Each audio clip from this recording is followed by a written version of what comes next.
to this now. The contestation within the governing ANC has become unmanageable, and that's according to Ivor Chipkin from the Public Affairs Research Institute. And he further says the situation will worsen as party support declines. Chipkin joins us to discuss this even further. Ivor, thank you so much for your time, and good morning to you. I want to get into this, especially, the point that you make here regarding, the revolt that we're seeing, I suppose, within the governing party being unmanageable. How would you compare former President Jacob Zuma to the current President, Cyril Ramaphosa, just in terms of managing that revolt and a lead contestation within the ANC?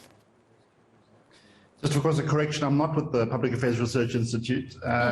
This was work done with the Government and Public Policy think tank together with the Institute for Security Studies. So this is GAP and ISS's work. So the comparison, I think, is an important comparison. What we've argued essentially was that during a significant period, starting around 2013 to the end of 2017, we see a surprising and difficult to explain stabilization of political protest in South Africa. Difficult to explain because it coincides with a period when in South Africa there is objective structural crisis. Economic crisis is deepening. Crisis of the state, crisis of corruption and state capture. So a period when you would expect there to be a rise in protest activity, and instead what we see is a decline and a stabilization of protest, still at a very, very high level. So the argument we've made is to try and understand, that stabilization is that essentially political protest in South Africa is largely influenced or determined by contestation within the ANC, and the stabilization reflects the ability of, in particular, the former President Jacob Zuma to manage that contestation in the ANC in a way that is more effective than others in the past. And when I say effective, I don't mean this in a particularly benign light. What I mean is that through the use of state capture, the rents extracted from state-owned enterprises, patronage, etc., there's an ability to manage the contestation through essentially corruption. And also we see an alarming increase in assassinations during that period. And we think what's going on there is both the use of patronage, but also intimidation and potential and violence also to manage the kind of conflict happening in the ANC. Right. So essentially we think what's happening is that there's a stabilization happening through autocratic and repressive means. We don't think President Ramaphosa, the current president, has the desire or the means to manage that kind of contestation in the same way.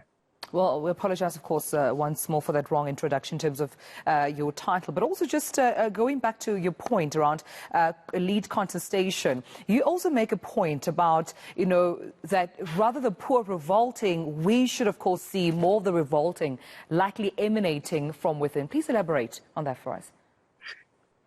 So, until recently, the primary explanation for political conflict in South Africa, protest, service delivery, what is called service delivery protests, has been understood as people expressing grievances around poor performance of municipalities, of government in general, political economic issues, unemployment, poverty, inequality, etc. And our argument is that those are absolutely key factors driving protest.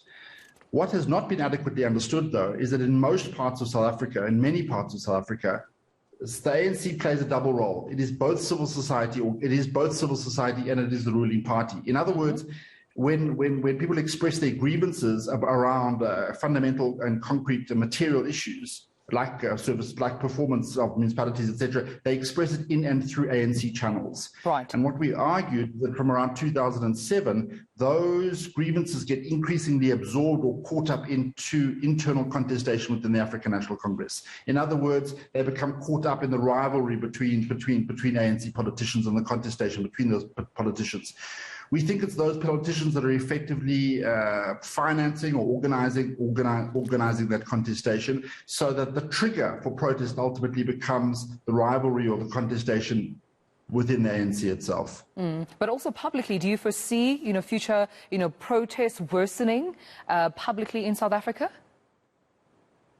So what we have suggested, and there's a lot more work that needs to be done in this regard, is that historically one of the great achievements, if you want to put it that way, of the African National Congress has been its ability to absorb all the tensions and contradictions in South African society and manage them through its own internal processes. And we think the ANC did that since after 1994 until around 2007. From around 2007, though, we think the ANC's internal processes have not been up to the task. In other words, increasingly the contestation between ANC elites has deepened and become worse, and the internal processes have not been up to the task of managing that contestation. What we're seeing increasingly, we think, is the spilling out of internal contestation out into broader society. Without autocratic means like violence and like patronage, the opportunity for the ANC to manage that contestation internally is, we think, is slim. And as a result, I think we're into a period of quite considerable and growing contestation and violence within South Africa. Unless, and this is the big ask, unless the government, the state, can play the role which it's constitutionally there to do, and that is it can be the organizer, it can be the framework that contains and disciplines this rivalry. Just lastly, before I let you go, then, Ivor, I mean, you have also listed a couple of recommendations that you've put forward, amongst them being that political support is quite important to be given to at least security services, at least when it comes to managing protests and violence in the country. Take me through briefly those recommendations that you outline. So it goes back to this idea that if the ANC internal processes are not up to managing this contestation, and I don't think they are, but I don't think that's their role. The ANC is a political party. Its job is not to contain and manage the contestation in South African society more generally. That really is the role of state institutions, and in particular in South Africa in the current situation, I think it's one of the roles of the police. So the problem is that the South African police over the last 10, 15 years has become heavily politicized. It's become, rather than an agent of managing that contestation, it's become an agent in that contestation, taking sides, providing militia and resources for that contestation. So we think in this current situation, one of the urgent things that needs to be done is to professionalize the South African police, to return it to civilian control, to de-link it from its strong ties to factions within the political party as an instrument of making sure that the contestation and rivalry within the African National Congress is managed through according to the law. It's the same with the security services. In intelligence, again, it became a partisan agency in the service of particular factions of the African National Congress. And we think, and this is why I think it's so important, the broader initiative around public service reform of closing down or limiting the spaces within government for repurposing and state capture, I think it must be part of this process. So reform of the police, reform of intelligence, and reform of the public service generally. Well, I appreciate your time, Ivor, and sharing your insights with us, and research, of course, Ivor Chipkin joining us this morning, right on the South African morning. Quite an insightful piece of information that you can get your hands on, of course, and read even further.